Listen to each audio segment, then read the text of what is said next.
दोस्तों नमस्कार। VK knowledge electrical में आप सभी का स्वागत है। दोस्तों, Uttar Pradesh polytechnic entrance exam की ये आंसर की है, इलेक्ट्रिकल इंजीनियरिंग की है। यूपी जिप 2020 क्वेश्चन चैलेंज, ये जो ऑप्शन आप देख रहे हैं ये है पॉलिटेक्निक एंट्रेंस एग्ज़ाम के आंसर की। इलेक्ट्रिकल ट्रेड से संबंधित इसमें 60 क्वेश्चन है।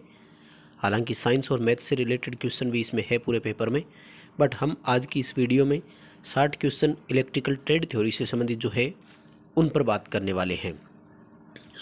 सभी क्वेश्चन लास्ट तक जरूर देखें, अच्छे क्वेश्चन है। प्रत्येक क्वेश्चन का आपको कारणसित उत्तर बताएंगे।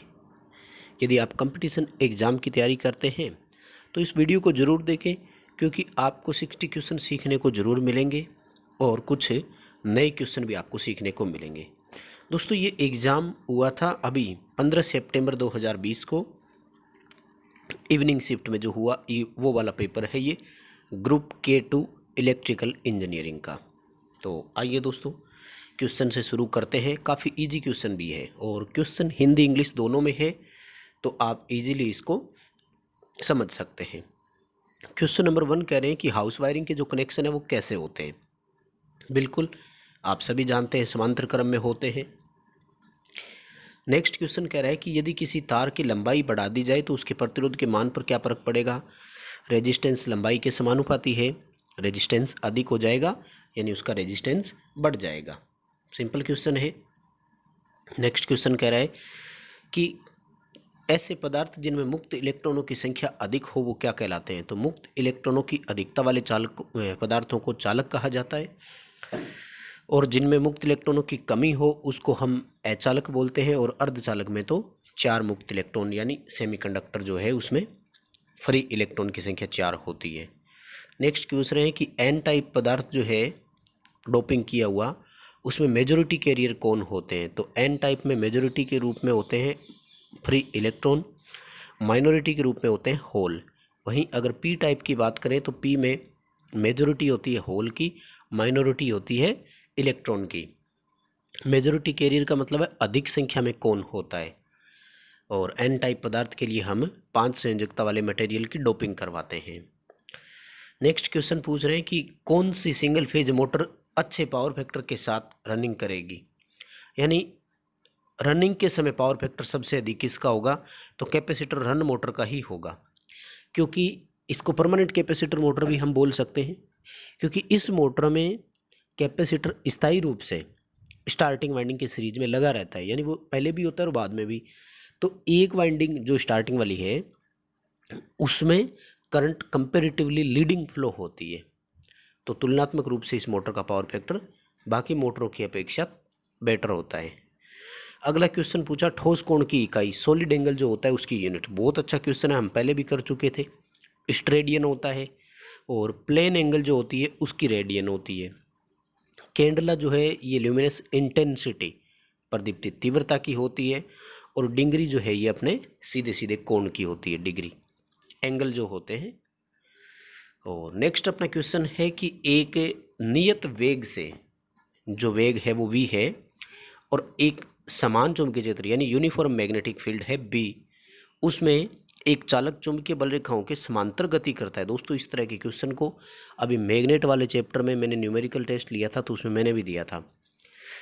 जब समांतर गति करता है या लंबवत गति करता है, ऐसा जब भी अपने सामने ऑप्शन आ जाए ना, तो ध्यान रखना ऐसे में वो चुंबकीय बल रेखाओं का छेदन नहीं कर पाता है, ठीक है ना। हाँ, जब दो लाइनें समांतर हो गई ना तो इनके बीच में कोई कोण नहीं है। इनके बीच में कोण कितना है, 0 डिग्री का। देखो, जब एंगल 0 डिग्री का है ना तो अपने जो चालक में ईएमएफ उत्पन्न होता है वो B L V sine theta से होता है। अब बी एल वी का मान कितना भी क्यों ना हो, साइन 0 का मान तो 0 ही होता है, इसलिए प्रेरित ईएमएफ का मान हमेशा 0 होता है जब चालक समांतर गति करता है तो। नेक्स्ट क्वेश्चन है कि किस में करंट और वोल्टेज इन फेज होती है। तो रेजिस्टेंस में होती है, बहुत सिंपल क्वेश्चन है। इंडक्टर में आई वी से लैग होगा और कैपेसिटर में आई वी से लीड करता है। साथियों, सिंपल क्वेश्चन है। किसी कंपटीशन एग्जाम की आप तैयारी कर रहे हैं तो इस तरह के क्वेश्चन वहाँ देखने को आपको मिल सकते हैं। मोटर किसको कन्वर्ट करती है, तो विद्युत ऊर्जा को यांत्रिक ऊर्जा में, इलेक्ट्रिकल एनर्जी को मैकेनिकल एनर्जी में करती है, और मैकेनिकल को इलेक्ट्रिकल में करता है तो वो होता है अपना जनरेटर। नेक्स्ट अपना क्वेश्चन है कि कैपेसिटेंस की यूनिट क्या है। तो कैपेसिटेंस की यूनिट फेराड है, इंडक्टेंस की हेनरी, करंट की एम्पियर, और रेजिस्टेंस, रिएक्टेंस, इम्पीडेंस इनकी यूनिट होती है ओम। नेक्स्ट अपना क्वेश्चन है, जब ब्रिज संतुलित अवस्था में हो तो प्रतिरोध का मान क्या होगा। दोस्तों इसमें एक डायग्राम दिखाया गया था, वो पूरी तरह से डाउनलोड नहीं हुआ, यहाँ था डायग्राम, ये आप देख रहे हैं ना, छोटी सी पिक्चर सी। तो इसमें अपने को एक ब्रिज दिया और मान पूछा है। देखो व्हीटस्टोन ब्रिज के लिए फॉर्मूला आप PQRS का लगा सकते हैं और इस फॉर्मूले से आंसर आ जाता है। नेक्स्ट क्वेश्चन था कि विद्युत मोटर में स्टार्टर का हम उपयोग करते ही क्यों हैं। तो आर्मेचर करंट कंट्रोल करने के लिए होता है, ठीक है। DC मोटर जो होती है उनके मामले में आर्मेचर करंट बोल देंगे, और वैसे अपन स्टार्टिंग धारा बोलते हैं। स्टार्टर का उपयोग करने से स्टार्टिंग करंट कम हो जाती है। और लेड एसिड बैटरी में इलेक्ट्रोलाइट पूछा है तो H2SO4 होता है, डिस्टिल्ड यानी आसूत वाला होता है, आसूत जल में मिला होता है। हिंदी में इसको तनुगंधक का अम्ल बोलते हैं। नेक्स्ट क्वेश्चन है कि 12 से एक समीकरण दिए वोल्टेज को अपने को V बराबर 12 साइन 314T, और इसमें अपन से पूछा गया फ्रीक्वेंसी। देखो दोस्तों ये जो T के पास लिखी हुई वैल्यू होती है ये हमेशा एंगुलर फ्रीक्वेंसी की होती है। एंगुलर फ्रीक्वेंसी होती है ओमेगा जिसको हम बोलते हैं, ठीक है। और इसका मान अपने को दिया है 314। देखो जो कोणीय फ्रीक्वेंसी ओमेगा होती है इसका मान होता है 2πf, यानी 2 × पाई × फ्रीक्वेंसी करें तो उत्तर आपका ओमेगा जो आया कोणीय फ्रीक्वेंसी आता है 314 आता है। तो अब 314 में 2π का भाग दे दो, उत्तर आ जाएगा, ठीक है। तो 2π की वैल्यू हम यहाँ पर रख सकते हैं 3.14, और इसकी जब आप कैलकुलेशन करोगे तो ये कितना आएगा आपका, ठीक है 100, और जब इसको 2 से डिवाइड करोगे तो 50 हर्ट्ज। कैलकुलेशन करके मिलान कर लेना, दोबारा बता देता हूँ, सुन लो। साइन के पास लिखी गई वोल्टेज ये मैक्सिमम वोल्टेज होती है, यानी 12 वोल्ट पीक वैल्यू है, तो आप इसका RMS मान ज्ञात कर सकते थे 0.707 से मल्टीप्लाई करके। टाइम के पास लिखी गई जो होती है ये ओमेगा होती है, 2πf कोणीय फ्रीक्वेंसी होती है, यहाँ से आप फ्रीक्वेंसी का मान भी कैलकुलेट कर सकते हो। DC जनरेटर के आर्मेचर का प्रतिरोध 1 ओम या इससे कम होता है। बहुत सिंपल क्वेश्चन है, अपना कर सकते थे अपन आसानी से। नेक्स्ट क्वेश्चन कह रहे हैं कि एक 20 kVA का जो ट्रांसफार्मर है उसमें कूलिंग की किस विधि का उपयोग करते हैं। देखो 20 kVA का ट्रांसफार्मर है तो नेचुरल एयर कूलिंग उसमें काम कर जानी चाहिए, सी ऑप्शन ही इसका सही रहेगा। हालांकि डिपार्टमेंट ने इसका आंसर ऑयल कूलिंग माना है। 20 kVA जरूरी नहीं होता, 100 kVA तक के ट्रांसफार्मर को नेचुरल एयर कूलिंग से भी हम काम में ले सकते हैं, राइट। और नेक्स्ट अपना क्वेश्चन है कि power factor of LCR circuit at resonance condition, अनुनाद जब RLC सर्किट में हो तो पावर फैक्टर कितना होता है, इकाई होगा, फेज अंतर 0 डिग्री होता है। रेजोनेंस सीरीज हो या समांतर हो हमेशा पावर फैक्टर उसका यूनिटी होता है, फेज अंतर 0 डिग्री होता है। पावर फैक्टर यूनिटी यानी इकाई, फेज अंतर 0 होता है। और आगे सवाल पूछा कि आपको कौन सा लॉजिक गेट दिखाया गया है। देखो इसका डायग्राम जितने भी थे ना वो डाउनलोड नहीं हो पाए, तो इसके लिए सॉरी बोलूँगा आपसे मैं, डाउनलोड नहीं हो पाई, पर अपन वैसे एक्सप्लेन कर लेते हैं। देखो एंड गेट का सिंबल दिया होगा, ठीक है। तो एंड गेट का सिंबल मैं आपको वैसे ही बता देता हूँ, यूँ होता है इस तरह से, ठीक है, ऐसे होता है, ये से 2 इनपुट दिखाए होते हैं और इस तरह से, तो ये एंड गेट लॉजिक वाला होता है ना। और ये 2 सीरीज संयोजित 1 वे स्विच की भांति होता है, राइट।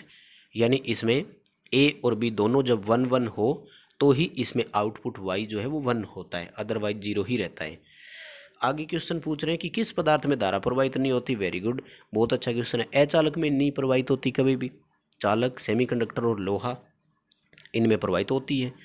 अगला क्वेश्चन था कि ऑटो ट्रांसफार्मर में कितनी वाइंडिंग होती है, तो 1 वाइंडिंग होती है। ऐसे क्वेश्चन तो ज़्यादा समझने की ज़रूरत ही नहीं है। इंसुलेशन रेजिस्टेंस के लिए मेगर का उपयोग करते हैं, शायद इसमें अलग से कुछ भी बात करने की ज़रूरत नहीं है। चुंबकीय फ्लक्स घनत्व B वेबर प्रति वर्ग मीटर में होता है, और ये इकाई ना हो तो दूसरी इकाई होती है इसकी टेस्ला, और टेस्ला और वेबर प्रति वर्ग मीटर दोनों बराबर भी होते हैं। और हीटर जो है उसका एलिमेंट किसका है, तो नाइक्रोम का होता है, और ये निकिल क्रोमियम की मिश्र धातु है। 80% निकिल 20% क्रोमियम होता है। और बैटरी चार्जिंग के लिए हमें किस सप्लाई की आवश्यकता है, तो डीसी सप्लाई की आवश्यकता होती है। देखो सिंपल क्वेश्चन है आई थिंक, इसलिए ज़्यादा इस पर चर्चा करने की ज़रूरत ही नहीं है। अगला क्वेश्चन है कि फ्यूज जो है वो सेफ्टी डिवाइस है, वो हमें किससे सुरक्षा प्रदान करेगा। देखो फ्यूज ओवरलोड और शॉर्ट सर्किट दोनों से प्रोटेक्शन दे देता है, ठीक है। रिले लगी हुई हो तो रिले हमें ओवरलोड से प्रोटेक्शन देता है, वो शॉर्ट सर्किट से नहीं देता। फ्यूज और थर्मल रिले दोनों के कंपैरिजन की बात हो रही है, दोनों धारा के उसमें सिद्धांत पर आधारित है। और नेक्स्ट क्वेश्चन है कि एक ऑक्टल संख्या है 54, इसको बाइनरी में कन्वर्ट करना है। तो देखो 5 और 4 दोनों को अलग अलग लिख लीजिए और इनकी वैल्यू लिख दीजिए कितनी आएगी, ठीक है। देखो 5 की जो होती है वो 101 होती है और 4 की होती है 100, ठीक है। जब इसको बाइनरी करना हो तो हमें क्या करना है, राइट से लेफ्ट की ओर चलना है और 3-3 बिट के समूह को एक साथ लिख देना है।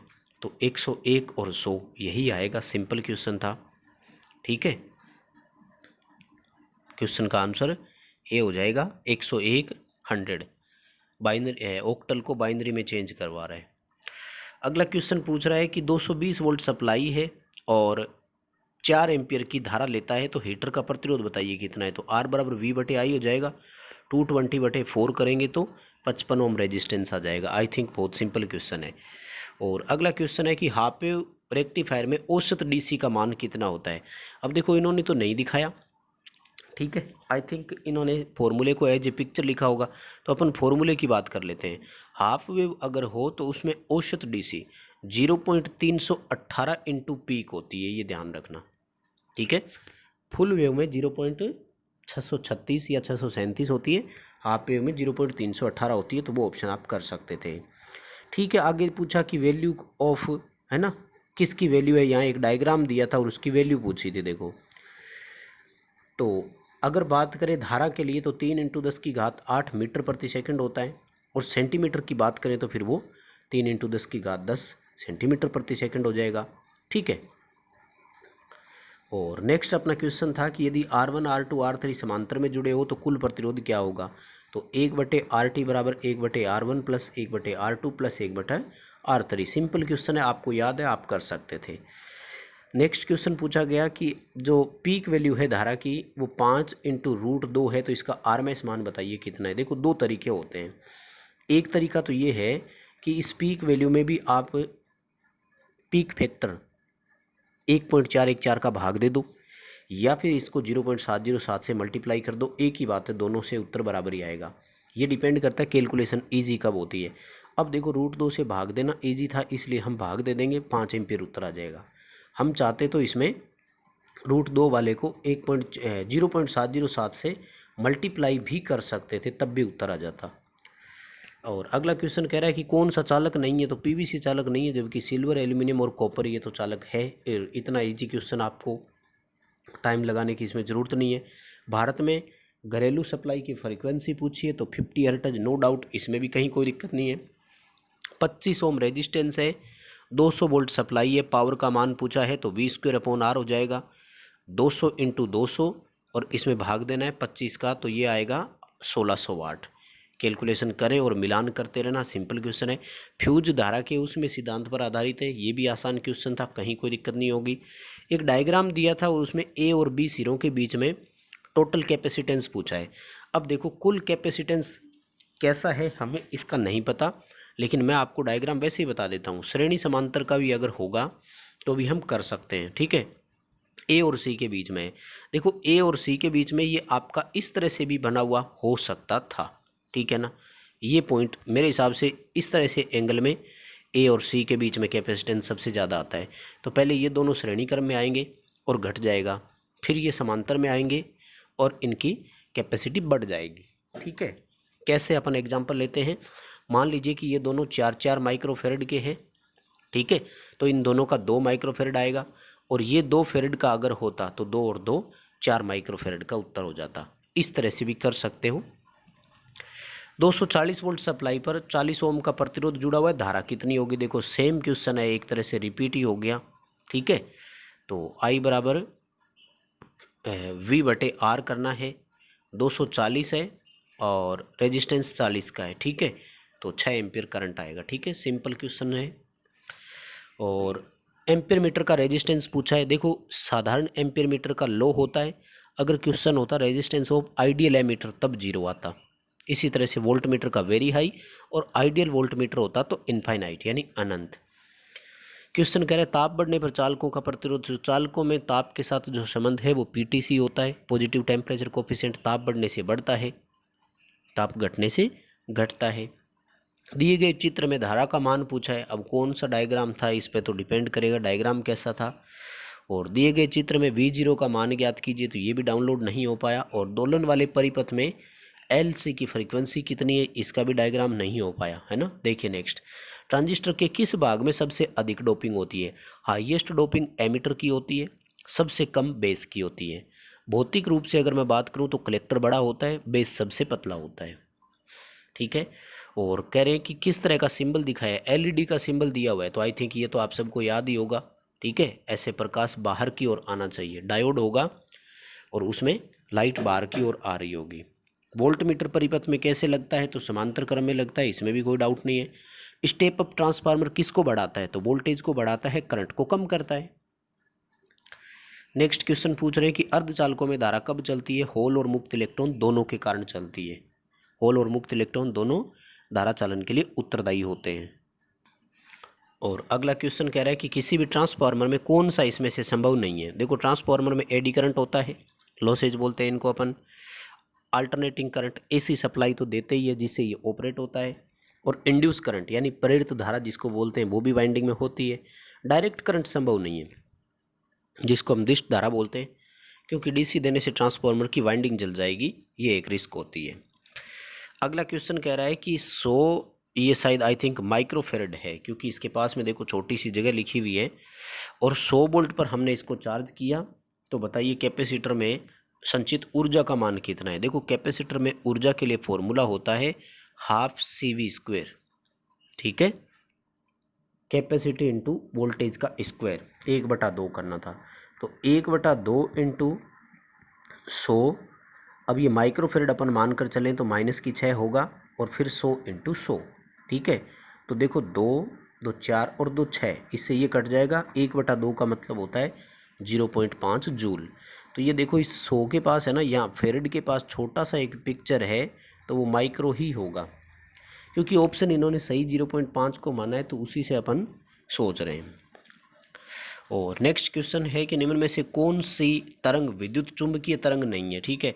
अब इसमें कौन सा दिया है पता नहीं, एक्स रे होती है, इंफ्रारेड होती है, ठीक है, अल्ट्रावायलेट भी होती है। इनमें से तो यहाँ 2 डायग्राम थे उनके पास नाम के आगे, तो वो प्रॉपर डाउनलोड नहीं हुए, कौन सा दिया है। नेक्स्ट क्वेश्चन है कि 2 इनपुट वाले OR गेट का आउटपुट 0 कब होगा। देखो OR गेट जो होता है ना, उसका आउटपुट A+B होता है। ये 2 समांतर संयोजित वन वे स्विच की तरह होता है, राइट। तो इसमें आउटपुट 0 तब होती है जब दोनों 0 0 हो, ठीक है। दोनों में से अगर एक भी 0 नहीं है, एक भी हाई है, तो आउटपुट भी इसका हाई आता है। नेक्स्ट क्वेश्चन, इलेक्ट्रॉन वोल्ट किसकी इकाई है, तो ये ऊर्जा की इकाई है इलेक्ट्रॉन वोल्ट।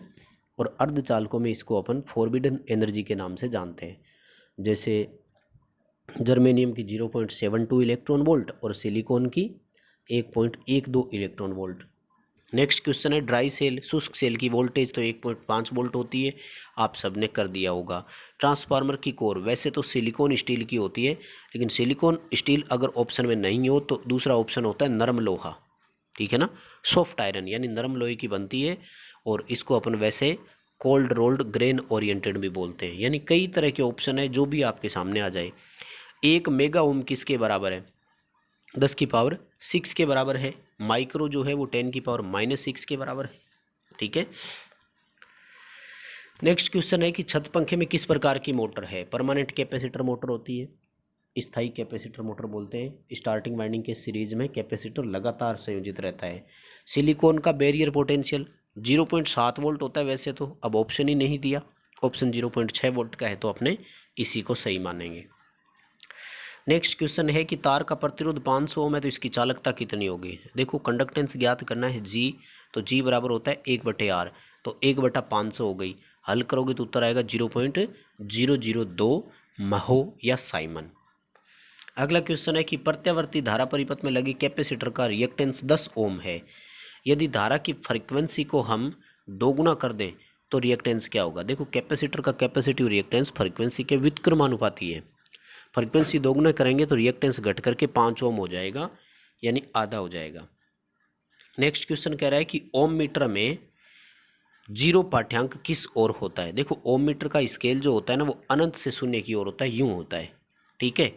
और स्क्रीन का लेफ्ट और राइट वही माना जाता है जो एक टेक्नीशियन का, जो एक दर्शक का लेफ्ट और राइट होता है, राइट। तो देखो ये अपना जो है ये राइट साइड है और ये होती है लेफ्ट साइड, ठीक है ना। तो शून्य कहाँ हुआ, राइट साइड में, यानी दाईं ओर शून्य होता है। दोस्तों ये आए थे 60 क्वेश्चन, देख लो। पॉलिटेक्निक एंट्रेंस एग्जाम, यानी आईटीआई वाला जब पॉलिटेक्निक देने जाता है, एडमिशन लेने जाता है, तो सेकंड ईयर में सीधा एडमिशन मिलता है। तो एंट्रेंस एग्जाम ऐसा आता है। उम्मीद करता हूँ क्वेश्चन पसंद आए होंगे। वीडियो को लाइक ज़रूर कर देना, अपने फ्रेंड्स को भी शेयर करें, और आप चैनल पर नए आए हैं तो चैनल को सब्सक्राइब जरूर करें।